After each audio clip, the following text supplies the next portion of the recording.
Okay, let's be real. We're all drowning in advice to work harder, faster, longer, right? But what if I told you the real secret to getting more done isn't about grinding it out? What if it's about strategically doing less? Yeah, you heard me. Let's dive into the incredible art of strategic laziness. I mean, this quote from Paulo Coelho just hits you, doesn't it? It perfectly captures that pressure we all live with. This feeling that time is just slipping away.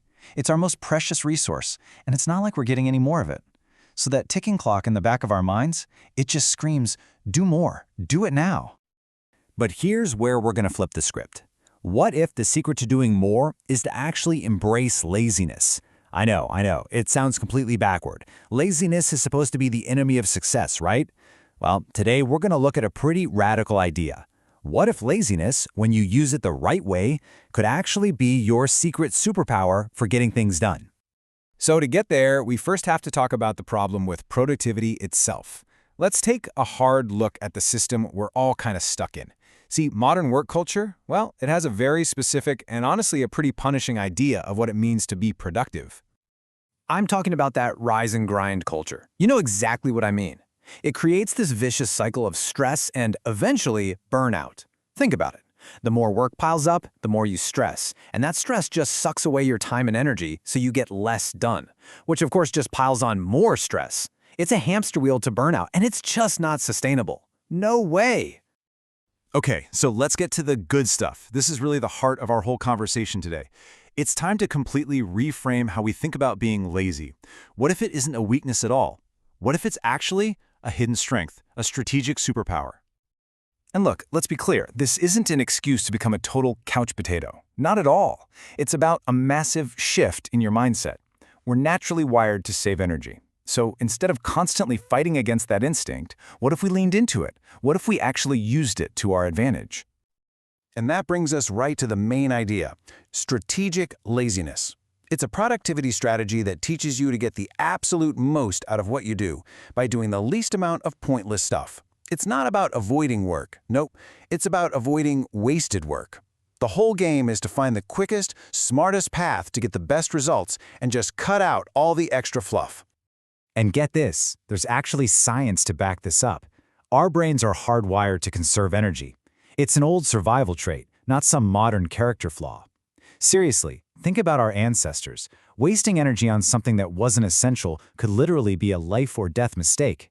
So that little voice in your head that's always looking for a shortcut, that's not you being bad. That's evolution. It's in your DNA. And the data totally backs this up. There was this study from Stanford that found something fascinating. Once you hit 50 hours of work in a week, your productivity just nosedives. And after 55 hours, it drops so much that putting in any more time is basically pointless. You're just spinning your wheels. It's perfect proof that more hours absolutely does not equal more results. Okay, so if grinding out more hours isn't the answer, then the strategically lazy way is to find smarter shortcuts. And I want to show you a really interesting one. It's a technique that's gotten super popular lately, especially for anyone who struggles with focus. It's called body doubling. So what is body doubling? It's also known as parallel working. And the idea is shockingly simple. You just do your tasks while another person is there, either physically in the room or even just on a video call. They don't have to help you or even talk to you, just their presence. It's like an anchor that helps you stay focused. It's kind of the ultimate lazy hack for accountability. And the benefits here can be huge. Having someone there provides this gentle outside push. It makes you feel more accountable, less isolated, and it's just a subtle reminder to stay on task. This is exactly why it's become such a game changer for so many people, especially folks dealing with things like ADHD, autism, or anxiety. But body doubling is just one tool in the toolbox, right? Strategic laziness is a whole mindset. It's all about learning to work with your natural energy, not constantly fighting against it. So let's check out a couple of other classic techniques that really nail this idea of getting the best results with the least amount of struggle. You've probably heard of the 80-20 rule, or the Pareto principle. It's pretty much the core philosophy of strategic laziness.